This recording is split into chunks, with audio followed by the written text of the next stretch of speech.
Carrillo, ¿no? Catherine Deneuve en su momento, ¿no? Siempre bellas mujeres como Polanski, ¿no? Mia Farrow, Catherine Deneuve. Los magníficos de Joux. Sí, sí, claro, de Joux, claro, película de Buñuel. Sí, también bueno, ahora no me acuerdo el nombre de otra actriz extraordinaria que también trabajó con Polanski en El Inquilino. En fin, siempre bellas mujeres. Bueno, vamos a cerrar el seminario dedicado a este tema que nos apasiona, ¿no? Que es el otro pensado desde el lenguaje cinematográfico. Repetimos al director Polanski, ya habíamos visto El Inquilino. Nos parece que en realidad esta repetición obedece a algo prácticamente ineludible, y es que Polanski se ha especializado sobre todo en trabajar una parte de su filmografía con relaciones claustrofóbicas en espacios, en ambientes donde el sujeto está poco menos que invitado a la tragedia, ¿no? Y sobre todo la soledad. En Polanski, la confabulación, el extrañamiento de sus espacios, en fin, hay una serie de aspectos, de matices, más allá de la precisión, de la firmeza, de la belleza con que Polanski aborda estos temas, y que tiene que ver fundamentalmente con su formación, ya hemos dicho, la escuela de Lodz, Andrzej Wajda. Siempre hay una relación entre la rigurosidad de Polanski y también la rigurosidad de otro gran director polaco que fue Kieślowski. La diferencia es que Polanski se fue rápido de Polonia y Kieślowski se quedó. De hecho, esta película es la segunda, el segundo largometraje de Polanski, que ha filmado en Inglaterra, en 1965. Y me parece a mí que para entrar en repulsión habría que entender también algunos aspectos que son constitutivos del estilo de Polanski, ¿no? En primer lugar, quienes han visto buena parte de la filmografía de este director, sobre todo de esta época, pienso que lo mejor de Polanski está en los 20 primeros años de su carrera, más allá del éxito del pianista, más allá del éxito de muchas de las películas que él hizo luego, pero en esta etapa él concentra y condensa fundamentalmente estas atmósferas complejas, tensas, hablábamos de la claustrofobia, una precisión que no va solamente asociada a la puesta en escena y al corte, ese corte casi milimétrico, esa disciplina de la que hiciera gala Polanski, no solamente tiene que ver con esto, sino con el hecho de que fue uno de los directores que mejor entendió el, digamos, papel que debía jugar el sonido, no como mero reproductor de voces o de diálogos, sino como otra forma de la escritura. Hay una forma de la escritura del sonido de Polanski, ¿sí? Hay un virtuosismo para justamente hacer del sonido otra dimensión del espacio que pocos directores han logrado. Incluso la economía en los diálogos está en casi todo el cine de Polanski de esa época. El cine de Polanski se caracteriza justamente por trabajar esos diálogos de una densidad que me parece a mí se explica justamente por su absoluta rigurosidad para entender en el diálogo no solamente la necesidad de revelar información o de que los personajes se expresen, sino justamente como una batalla interna entre el silencio y lo que debe ser dicho. ¿no? Ese es el gran trabajo introspectivo, además de Polanski.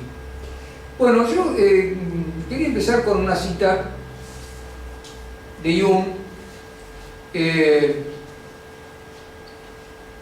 Dice Jung: la vida es un campo de batalla, siempre lo fue y siempre lo será, y si no fuera así, la existencia llegaría a su fin, ¿no?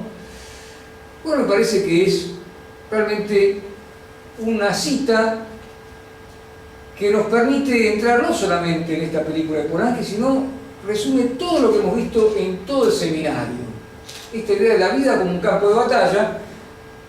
Yo lo ajustaría, esto con permiso del maestro suizo, a la mente como un campo de batalla, ¿no? La mente y el cuerpo. Si no fuera así, digamos, dice Jung, bueno, obviamente la vida no tendría sentido, puesto que justamente el marco de nuestra vida es esa relación que establecemos con los obstáculos, que no siempre son externos, como hemos visto en esta película y en otras. La mayoría de los obstáculos, o los más graves, son internos. Es más, toda esta película podría pensarse, como pasa con El inquilino, en una batalla entre dos dimensiones del espacio, ¿no? Una dimensión externa, la calle, la ciudad, donde se fijan las normas de convivencia, lo socialmente establecido, lo racionalmente establecido, y el otro espacio, que es el espacio interno, acá ejemplarmente mostrado en ese departamento, que no es otra cosa que la mente de Carol, personaje brillantemente interpretado por la Claire Denet, amplificado, materializado. La gran metáfora de esa mente aturdida y perturbada y escindida, atravesada por esas grietas, es ese departamento, que por otro se transforma en un laberinto, ¿no? Entonces, digamos, estas dos dimensiones para mí son muy importantes, porque también marcan un estilo de Polanski que ya se evidencia en El cuchillo bajo el agua, su primer largometraje, y que también están los cortos en parte, pero sobre todo en El cuchillo bajo el agua, ¿no? Donde también tenemos ese doble juego entre lo exterior y lo interior. Creo que no se puede pensar la repulsión sin aludir a dos elementos que son fundamentales. Uno tiene que ver con la fragmentación del espacio como metáfora de la fragmentación de la mente, ¿no? Quienes hayan visto la película seguramente recordarán esas rajaduras en el piso y en las paredes, ¿no? Bueno, esta fragmentación, esta división, ¿no? Que en definitiva, ¿qué otra cosa es la locura? Sino también esa sensación de no estar ni aquí ni allá, ¿no? Sino en una frontera donde obviamente por momentos la realidad se transforma en una alucinación, en algo ilegible, incomprensible, y por otros momentos se transforma en algo un poco más claro, más cercano. Eso por un lado. Y por otro lado, yo creo que la segunda dimensión del análisis debería estar vinculada a lo que Gastón Bachelard llama el topoanálisis, ¿no?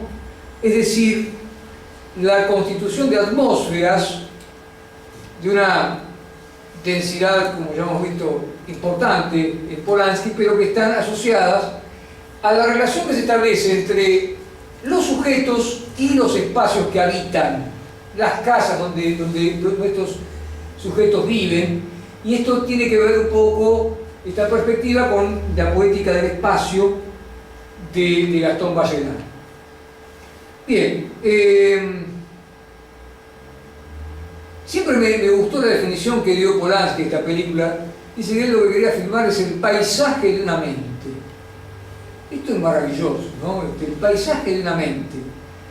la idea también de que una mente, para nosotros, en el campo del cine, es no solamente, como diría nuestro amigo Jung, un campo de batalla, sino un campo de representaciones simbólicas, ¿no? Que en Polanski siempre tiene una fuerza muy particular por su forma de trabajar con los objetos. Ahora bien, Repulsión empieza y termina con un plano detalle de un ojo. No cualquier ojo, es el ojo de Carol. En la apertura del film ese ojo está vivo, se mueve, parpadea, brilla, y en el final ese ojo está muerto, está congelado, opaco, está clavado en el centro de una fotografía familiar, una vieja fotografía familiar. El ojo de Carol nos mira casi con la misma perplejidad que el ojo muerto del personaje de Psicosis, de Alfred Hitchcock, película con la que los críticos más inteligentes han hecho no pocas asociaciones, digamos, ¿no? De hecho, esta película es del 65 y Psicosis es del 60. Y Psicosis es una película de Hitchcock que generó un gran revuelo en el momento de su estreno y no pocas influencias. Digamos que esa imagen del ojo nos coloca como espectadores en una interacción forzada con este personaje, y hay una primera fragmentación, ¿no?, del cuerpo, que es elegir el ojo. Ese ojo deja de ser un ojo para transformarse en la representación velada del sexo femenino. Sabemos que la repulsión de Carol tiene un destino muy claro, que es la sexualidad. De algún modo nosotros estamos penetrando en ese ojo. Ese ojo es una cavidad que se nos ofrece, que nos mira, y que de alguna manera también nos lleva a reflexionar sobre el asedio o la invasión a la intimidad que supone la mirada sostenida de un ojo, ¿no? Es decir, hay todo un estudio muy riguroso hecho por psicólogos de los más diversos campos, vinculado justamente a la comunicación no verbal y lo que significa, por ejemplo, cruzar. No es tan sencillo cruzar y sostener la mirada de alguien. Recuerdo Raúl Serrano, maestro de teatro extraordinario, profesor y director de teatro, pero uno de sus libros lo dice, y también lo decía en las clases. La mirada sostenida de dos personas, en principio de manera muy rudimentaria, pero sí muy teatral, podría conducir a dos posibles callejones. Uno es, mirar fijo es desafiar al otro. Desafiarlo significa que el otro puede leer eso como una invitación a la pelea, ¿no? Abundan los casos en el teatro, en el cine y en la vida. ¿Qué estás mirando? ¿No? Así empieza una pelea. También la mirada sostenida puede significar, en algunos casos, otra cosa. Puede significar una invitación a la seducción. Siempre estamos hablando de un marco cotidiano de la vida, donde no estamos hablando de un ámbito donde forzosamente uno sostiene la mirada, como en este caso, que es una especie de clase, ¿no? Bueno, se entiende. Estamos hablando de el caso que nos presenta, por ejemplo, Polanski en el comienzo de la película, donde ese ojo que nosotros miramos también nos mira.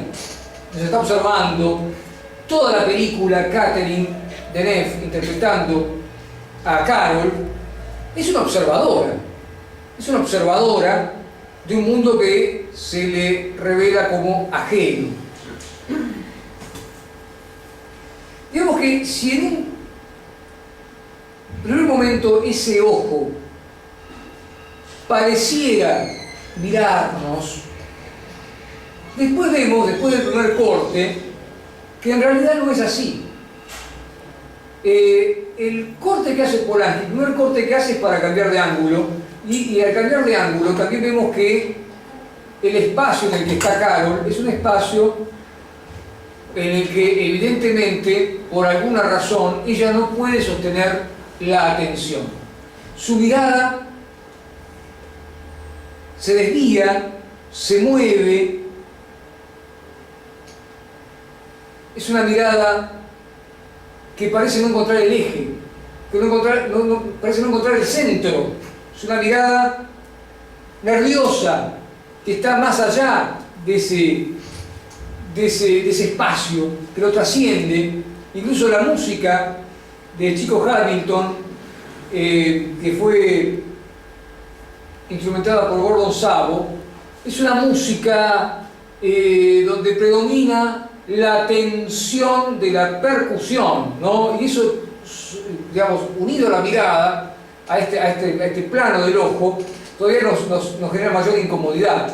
Pero bueno, cuando hace el corte Polanski y cambia la cámara de posición, de angulación, también vemos el parpadeo incesante, también podemos de alguna manera encontrar esa excitación que nos desconcierta del ojo, que después vemos que es el de Carol. Como bien decía Jung, la vida del hombre está atravesada por un juego tajante de oposiciones que marcan el rumbo de sus avatares, digamos, que es lo que permite que nosotros hablemos de un campo de batalla. Y el cuerpo de Carol es un campo de batalla que está atravesado por la mirada. Una mirada que también indica que Carol no participa de la vida. ¿Cuántas veces le dicen, estás dormida? Esto de estar dormido, no hace falta cerrar los ojos para estar dormido en la vida, ¿no? Significa que ella está en una situación pasiva, de observadora, no vive, se deja vivir de alguna manera. Y acá hay una cosa muy interesante para los cinéfilos. Los títulos de crédito pasan por diferentes zonas del ojo de Carol, precioso ojo de Carol, ¿no? Hay un título en particular, que es el del director. Yo siempre me fijo en las películas, ¿qué lugar se deja el director, ¿no? para su nombre? Algunos se dejan todos los espacios y repiten su nombre indefinidamente. Pero Polanski hace algo muy interesante. El nombre de Polanski entra, esto para los cinéfilos, para los queridos alumnos que han venido hoy, que ya no son alumnos, que son amigos de guión. ¿Cómo entra? El nombre de Polanski entra de derecha a izquierda por la mitad del ojo, y hay una cita en esa entrada. La cita es, y acá el amigo nombró Belle de Jour, es un homenaje a Buñuel. Es un homenaje a Buñuel, es un homenaje a un perro andaluz. Y es un homenaje al perro andaluz y a la imagen maravillosa de la navaja que corta el ojo en el perro andaluz, que a todos nos ha perturbado un poco, digamos, ¿no? Siempre es un poco incómodo ver que se corta un ojo por la mitad, digamos, ¿no? Pero lo interesante es que además de esto, Buñuel pone una nube que corta la luna, y la luna es el ojo, ¿no? Y Buñuel, esto lo digo para la gente que ha dedicado su vida al estudio del psicoanálisis, Buñuel soñó con eso. Buñuel era surrealista en esa época. Los surrealistas creían que el trabajo pasaba por el sueño. Es decir, cuando se iban a dormir ponían un cartel que decía no haga ruido, poeta trabajando. O sea, porque las mejores ideas venían del inconsciente y el inconsciente estaba en el sueño. Entonces se manifestaba en el sueño. Buñuel soñó con... Hay que ver por qué Buñuel soñó con un ojo que se cortaba, qué sé yo. Yo no sueño esas cosas, por eso no soy Buñuel. Pero Buñuel era un genio y soñaba esas cosas. Y Polanski lo homenajea, además con el protagonismo que tiene en toda la película La Navaja, la navaja, digamos. Entonces, la navaja en el film de Polanski cumple una función trascendental, no solamente la navaja. Otra preciosa imagen que nos regala Buñuel en El porro andaluz es la de un buey ya en estado de putrefacción sobre un piano, digamos, ¿no? Y arrastra, esta es una imagen que a mí me da una satisfacción muy personal, el piano arrastra dos curas, dos clérigos que están, ¿no? Bueno, porque Buñuel decía, tiene una frase muy bonita, que es: soy ateo gracias a Dios. Así, ¿no? Entonces, poco para gitanas, ¿no? Entonces digo, acá aparece el conejo en estado de putrefacción, y fíjense ustedes qué cosa, cómo se cruza todo con el surrealismo, ¿no? En esta tarde, porque yo pensaba, digo, es un lugar poco apropiado la cabeza de un conejo para la cartera de una dama, ¿no? Vieron que cuando los vendedores dicen, bueno, pues el bolsillo del caballero para la cartera de la dama, que venden pañuelos, venden peines, no cabezas de conejos que están podridas, ¿no? Ahora, fíjense ustedes una cosa, cómo se cruza esto con el surrealismo. El surrealismo se inspira fundamentalmente, cuando digo surrealismo digo André Breton, digo todos los muchachos que nos han acompañado durante todo el seminario, en Lautréamont. Lautréamont y su obra maravillosa que es Los cantos de Maldoror, que ha inspirado a todos los grandes poetas. No hay ni un solo poeta que valga la pena que pueda decir que no ha sentido fascinación por Lautréamont, el conde de Lautréamont, que era Isidore Ducas, y sus cantos de Maldoror, que por supuesto son truculentos, ¿no? ¿Qué dice en los cantos de Maldoror Isidore Ducas, el conde de Lautréamont? Bueno, por supuesto son poemas en prosa, muy complejos, muchos de ellos cargados de imágenes, algunas muy fuertes, un poeta maldito. Y en una de las partes, hay uno de los versos donde él habla del encuentro de un paraguas y una máquina de coser, ¿no? De dos cosas que aparentemente no tienen nada que ver, pero que en la poesía, felizmente en el arte, puede tener un campo de asociaciones infinitos. Todos han citado hasta el hartazgo esos versos, y a mí me parece que eso es un poco también la definición más certera de la poesía, ¿no? Que la poesía puede comunicar, más bien conectar o asociar cosas aparentemente que no tienen nada que ver una con la otra, ¿no? Y ahí también hay algo de surrealismo en esa cabeza del conejo en la cartera de Carol, ¿no? Que por supuesto genera cierta incomodidad en Brigitte, la compañera de ella, cuando ve eso, esta mujer realmente me parece que no está muy bien, ¿no? Porque tiene ya que estamos con la poesía, ¿no? y hablando de los ojos, mientras veía Repulsión, casi digo leía, ¿no? Porque uno ve las películas y las lee de alguna manera, ¿no? Me vino a la mente un poema de un gran poeta, Cesare Pavese, ¿no? Extraordinario poeta italiano, y pensando en esa mirada de Carol, lo traje al poema porque me parece que de alguna manera, si no lo leyó Polanski, tendría que haberlo leído para esta película. Fíjense ustedes lo que dice Cesare Pavese. Es una traducción, por supuesto. Vendrá la muerte y tendrá tus ojos. Esta muerte que nos acompaña de la mañana a la noche, insomne, sorda, como un viejo remordimiento o un vicio absurdo. Tus ojos serán una palabra vana, un grito acallado, un silencio. Así los ves cada mañana cuando te inclinas sola ante el espejo. Oh querida esperanza, también nosotros aquel día sabremos que eres la vida y la nada. La muerte tiene una mirada para todos. Vendrá la muerte y tendrá tus ojos. Será como abandonar un vicio, como ver que emerge de nuevo un rostro muerto en el espejo, como escuchar un labio cerrado. Descenderemos al remolino, mudos. Las mañanas pasan claras y desiertas. De igual modo tus ojos se abrían hace tiempo.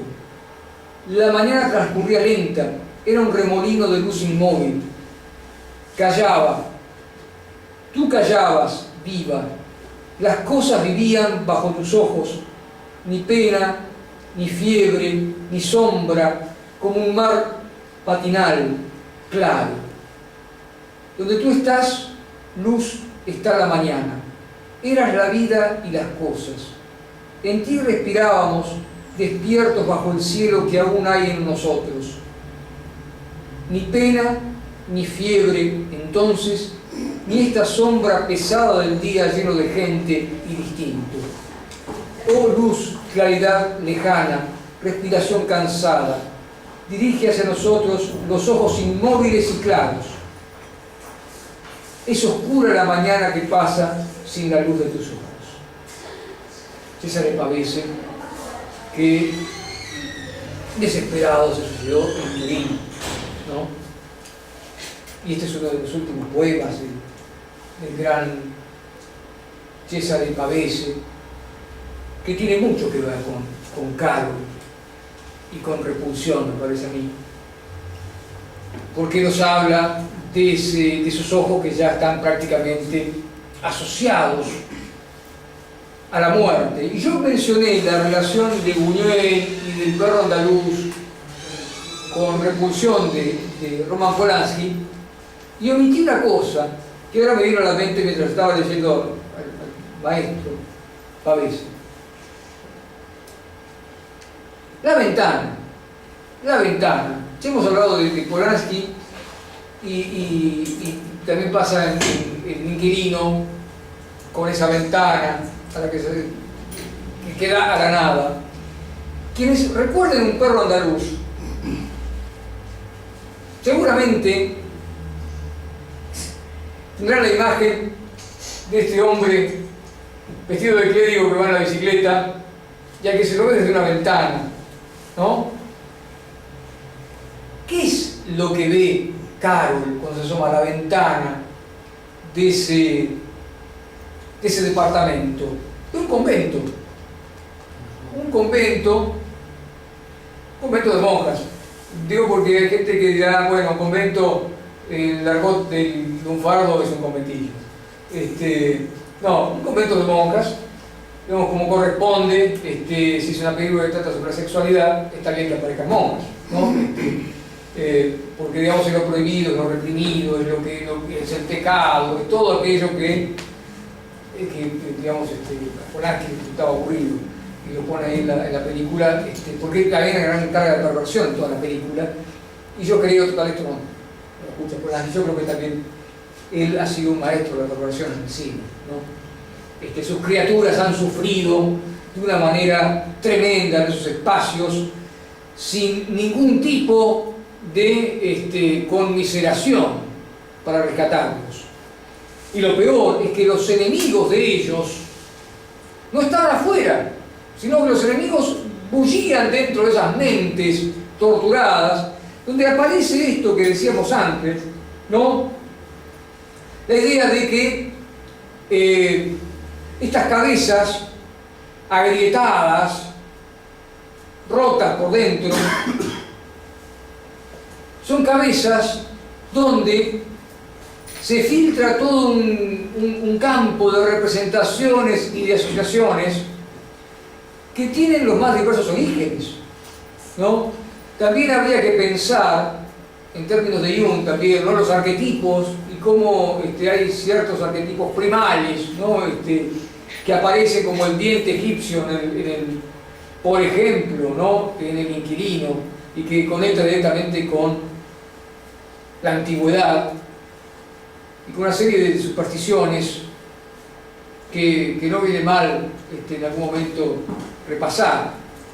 Hay un primer síntoma de repulsión en Carol justamente en el baño, cuando descubre que Michael, el novio de su hermana, ha dejado sus implementos de aseo personales, ¿no? El cepillo y la navaja.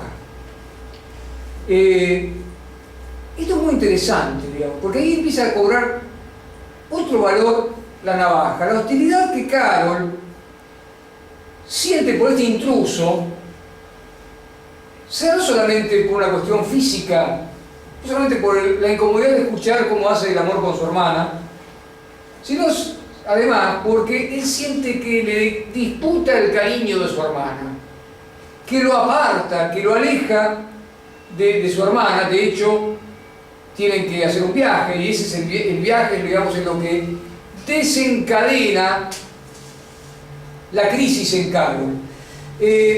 Yo, por supuesto, no puedo hablar en nombre del psicoanálisis, porque para eso habría que primero estudiar cómo hacen ustedes, cómo hace Daniela, no tan esforzadamente, y que además de estudiar es psicoanalista. Eso requiere un equilibrio mental del que yo estoy bastante alejado, digamos, ¿no? Basta escucharme para darse cuenta de que lo más lejos del equilibrio soy yo. Pero bueno, pero quiero decir algo. Polanski caracteriza la soledad de esta mujer a partir de un estado neurótico, dice. Él usa la palabra neurosis. Yo no estoy habilitado, pero me parece que se trata más de la psicosis que de la neurosis, ¿no? Yo creo que usó la palabra neurosis para no usar psicosis, porque iba a decir, Hitchcock, ¿no? Pero en realidad me parece que ya, por lo que vengo escuchando, de lo que comenta aquí Daniela, evidentemente estamos en presencia más de la psicosis, me parece, ¿no? Bueno, lo interesante es que los contactos físicos la irritan a Carol, y este hombre tiene dos momentos, Michael, que son francamente tremendos. Uno es cuando intenta conversarse con ella y elige un mal camino, que es el pellizco en la mejilla. Basta ver a Carol, que es gélida, por eso también está esa vinculación hitchcockiana. Hitchcock y sus rubias preciosas y desalmadas, ¿no? Kim Novak, Kim Novak en Vértigo. Bueno, ¿quién no recuerda a Grace Kelly, ¿no? La llamada fatal. ¿Quién no recuerda Para atrapar al ladrón, de Grace Kelly con Cary Grant, ¿no? Bueno, en fin, esas mujeres inalcanzables, preciosas y sin alma, ¿no? O con un alma muy particular. Carol, digamos, no es una mujer como para saludarlo, digamos, acariciándole la mejilla. Más bien hay que saludarla a 1 metro de distancia y sin esperar reciprocidad en el saludo. Después se permite una ironía. Ya humillado el hombre, humillado, se permite una ironía, que es: no vas a hacer algo que yo no haría, ¿no? Cuando la dejan sola. Peor todavía, ¿no? Eso ya directamente es para ganarse la repulsión absoluta. Imaginen ustedes que ella entra y lo ve al hombre en torso, afeitándose, y alguien recordará a Buñuel y la navaja del perro andaluz, y también recordarán que Catherine Deneuve, como bien dijeron hoy, fue la actriz de Viridiana, fue la actriz de Belle de Jour, fue la actriz de Tristana, películas de Buñuel, y acá está con Polanski. Está Catherine Deneuve y está la navaja. Digamos que hay una presencia de Buñuel en la película que no podemos evitar. Bueno, digamos también que la reacción de Carol frente a esta repulsión, ¿cuál es? Es limpiarse, como si estuviera sucia, ¿no? Después esto va a ir en aumento y llegará incluso, frente al acoso del casero, del locador, otro personaje realmente que a los hombres hace quedar bastante mal, digamos, ¿no? Porque es su sistema de seducción es cuanto menos repulsivo. Ahí nosotros estamos deseosos de darle a Carol la navaja, ¿no? Decir, toma, hace justicia, en nombre nuestro. Bueno, este hombre le provoca tal repulsión que ella directamente empieza con una especie de comezón irrefrenable, ¿no? Que bueno, es para pensar. Hay una cosa que es muy interesante acá. No solamente Jan Hendry, el actor que interpreta a Michael, resulta técnicamente ser un imbécil, ¿no? Como el casero, sino también el pobre Colin, que no es otra cosa que pavonearse frente a sus amigos del bar, ¿no? Tan imbéciles como él, de las conquistas amorosas, poniendo a la mujer en el mero lugar de objeto, ese oscuro objeto del deseo, diría Buñuel. Está con nosotros Buñuel hoy, así que tenemos que dar un aplauso. Bien, fíjense ustedes que Colin se enamora, realmente se enamora y muere en su ley. Muere en su ley con un fuerte impacto, ya no solamente emocional, sino una herramienta que lo desnuca. Bien, tiene que haber un poco de sangre, si no las películas no surten el efecto deseado. Bien, Colin es arrastrado a la bañera, es sumergido, digamos que es una agonía limpia, es sumergido en la bañera y el casero después es sepultado debajo de un sofá. Fíjense ustedes esto, qué interesante, porque es una metáfora también de lo que está oculto, del inconsciente, de las profundidades, de cómo ella de alguna manera tapa eso, ¿no? La representación es, esto que ocurrió tiene que quedar sepultado, tiene que quedar oculto, y estas dos víctimas quedan convenientemente ocultas, ¿no? Es decir, ella intenta por todos los medios deshacerse realmente de ese cuerpo que no quiere ver, que no puede ver, que no soporta. El aislamiento, digamos, que va a agravar su situación, como pasa con Tchaikovsky en El Inquilino, como pasa después con Mia Farrow y John Cassavetes en El bebé Rosemary, ¿no? Incluso hasta los vecinos se transforman en hostiles. Esa señora con ese perrito, ¿no? Que uno ve en esa profundidad de campo, cómo observa algo que no es de su incumbencia. Fíjense ustedes lo que le dice la hermana todo el tiempo, hablando de cosas que no son de su incumbencia. Cuando protesta, Carol, protesta frente a esa relación de pareja, le dice, esto no es de tu incumbencia, esto no te concierne, esto no te importa. Es decir, evidentemente, ¿qué es lo que no le concierne? Esa relación de ellos, evidentemente, porque parece que no le concerniera también la posibilidad de opinar sobre una relación de pareja. Es algo que está por encima de sus posibilidades. Fíjense ustedes que también todo el tiempo la película trabaja con la idea de la posesión. Los hombres intentan poseerla, atrapar a Carol, ¿no? La posesión. Y ella intenta desmarcarse de esa posesión de manera, por supuesto, violenta con lo que tiene a mano. Fíjense ustedes incluso qué interesante lugar tiene esta idea de la posesión y del cuerpo también y de la muerte, que la primera escena de la película es una escena brillante porque Polanski trabaja con la inmovilidad. Fíjense ustedes esas dos manos, la mano de Carol sosteniendo a la mujer esta, que parece una cita de la creación de Miguel Ángel, ¿no? Fíjense ustedes que esta mujer que está en un instituto de belleza, después nos damos cuenta que está en un instituto de belleza, pensamos que está o en la morgue, o que la están preparando para embalsamarla, o que evidentemente están preparándola para velarla. Yo, la primera vez que vi la película hace muchos años, confieso que yo pensé que Carol, en esa primera escena, el trabajo de ella era maquillar a los muertos. No, después pasados unos cuantos minutos, me di cuenta de que no, que es un instituto de belleza, porque vemos el rostro de una mujer embadurnado, ¿no? Que intenta ¿qué? Lo imposible, que es detener el tiempo. Intenta el milagro de que su apariencia física, fíjense ustedes que esto es muy interesante, porque de alguna manera la película también trata sobre la preservación, la conservación de algo que en realidad es imposible. ¿Qué relación podemos establecer entre eso y el conejo? Muchas relaciones.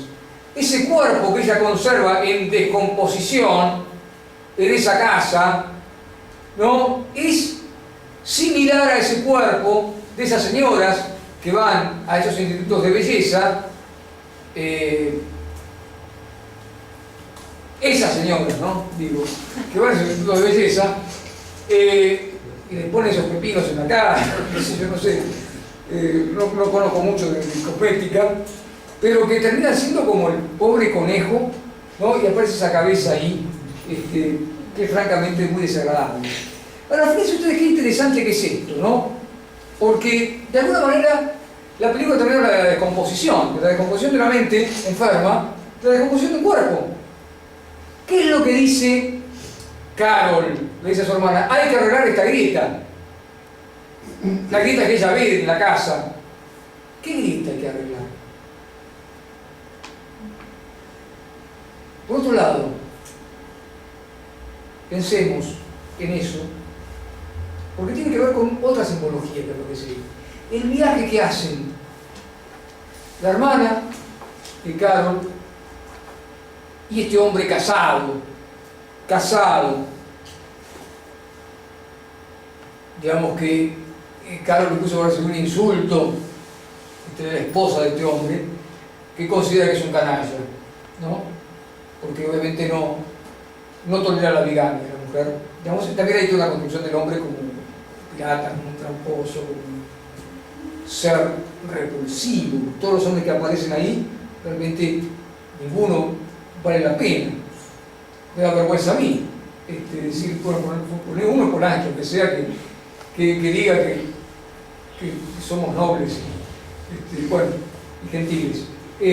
Bueno, la Torre de Pisa.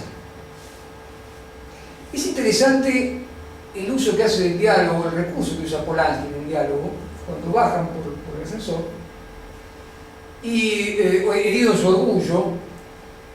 Después vemos cómo lleva el cuerpo de Carol al final, digamos, por qué este hombre, sin desmerecer a la hermana de Carol, bueno, todos nos enamoramos de Carol, no de la hermana, ¿no?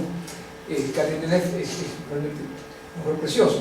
Digo, cuando la lleva, uno ve en el rostro de Michael un deseo. La mira como diciendo: esta mujer es realmente preciosa, ¿no? Es mía en este momento, al fin la tengo. La tengo cuando ya no está. Bajan y la hermana de Carol habla de que quiere visitar la Torre de Pisa. Y este hombre, su amante Michael, habla de la perturbación que él observa en Carol. De modo tal, una vez más, el encuentro de un paraguas, una máquina de coser, diría Lautremont, el encuentro de la Torre de Pisa, la torre inclinada, y la mente de Carol, digamos, ¿no? Como metáfora que después queda reforzada.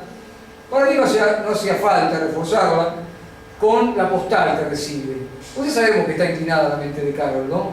No hace falta, digamos, me parece que es cargar las tintas sobre una imagen que ya cumplió su cometido verbal, ¿no? Cuando aparece en el diálogo, que nosotros asociamos rápidamente. No están hablando de la Torre de Pisa. La Torre de Pisa es una representación metafórica de otra cosa que es más compleja que la Torre de Pisa, que es la desviación de Carol.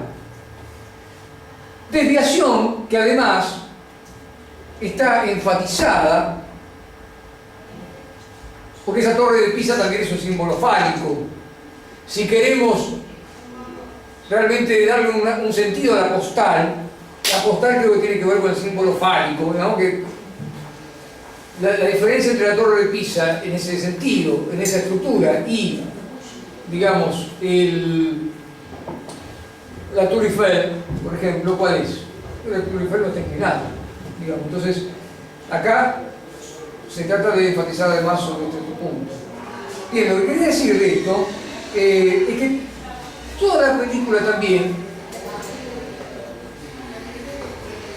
nos habla de las justificaciones que dan otras mujeres respecto de la repulsión de Carol. ¿Qué justificaciones dan? Por ejemplo, Brigitte. Brigitte dice, está llorando, ¿no? Porque le fue mal con un hombre. Incluso es muy interesante la explicación que da una señora ahí, ¿no? Que le dice, ahora hay que tenerlos cortitos, porque si no, ¿no? ¿Se acuerdan? Bueno, Brigitte dice, los malditos hombres te prometen el cielo, cree que este era distinto. ¿Por qué son todos tan asquerosos? Dice ella, ¿no? Bueno, evidentemente esta mujer está hablando, está expresando lo que Carol calla. Esto es lo que Carol piensa. Pero no lo dice Carol, lo dice Brigitte. Eso es muy interesante también, ¿no? Como el otro dice, habla, digamos, Carol es hablada por Brigitte. Y por otro lado, entrando ya en el tramo final del análisis, tiene algo que tiene que ver con el topoanálisis, ¿no? Es decir, el espacio, los objetos. Y con Gastón Bachelard, de alguna manera, ¿no? El estudio psicológico, sistemático, podríamos decir, de los pasajes de nuestra vida íntima, va a decir Bachelard, en La poética del espacio, un libro imprescindible. Bachelard va a estudiar la relación psicológica que hay entre los espacios, entre las casas y los personajes de la literatura. En Polanski, las casas son otros personajes, son personajes las mismas casas. Fíjense ustedes qué interesante que es esto. El extrañamiento, cómo la casa se transforma en una representación simbólica de lo que pasa por dentro de la mente perturbada de Carol. Las grietas, las manos que salen de las paredes incitándola sexualmente, ¿no? Tratando de poseerla, el cielo raso que parece amenaza con aplastarla, la alucinación de ella de que hay un hombre en la cama que intenta violarla. Lo más lindo es que Polanski no da explicación del origen de esto, no hay explicación. Si no sería una mala película, es una gran película porque no hay explicación. ¿Por qué le pasa a ella y no a la hermana? Digo, para pulverizar cualquier posibilidad de que uno puede decir, bueno, está bien, puede ser algún mal recuerdo familiar y sigue agarrarse de la foto. Bueno, en realidad puede como no, digamos. No sabemos el origen de su perturbación. Y otra cosa, el rostro de ella en la pava, ¿no? Ese rostro deformado por la pava, ¿no? Polanski trabajaba mucho y trabaja mucho con estos objetos, y en Cahiers du Cinéma, en una nota publicada en 1965, una entrevista muy interesante que hicieron a Polanski, un crítico, y con esto voy a ir cerrando, Jean-André Fieschi, dice lo siguiente: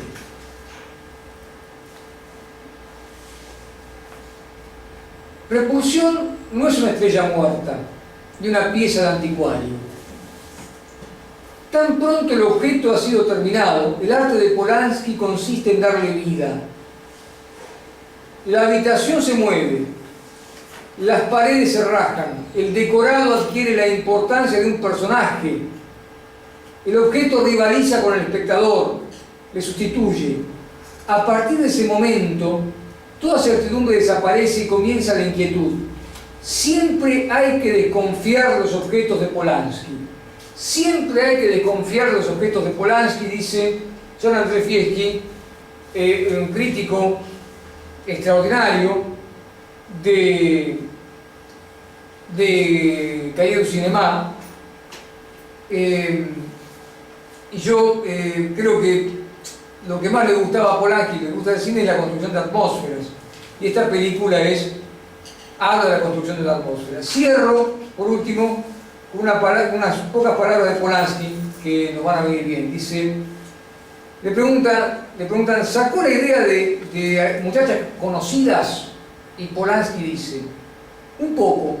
Conocí a una chica que se parecía un poco. Aunque no elegí la historia porque conociese a esa chica, conocí a otras chicas que correspondían a otras historias, y si no decidí contar las suyas es porque me fastidian. La elección solo depende de mí, no de la chica. Además, no estoy seguro. Tal vez debiera ir al psicoanalista. Aunque a fin de cuentas ya he visto a algunos. Les mostré el guión y a todos les gustó mucho. Y también me dijeron que no necesito al psiquiatra porque estoy perfectamente equilibrado. Lo cual me molestó mucho porque siempre he pensado que estoy un poco loco. De modo que oírles decir aquello fue un golpe muy duro. La gente equilibrada, esos son los banqueros, los tenderos, la gente bien intencionada. Y ser como ellos, puntos suspensivos.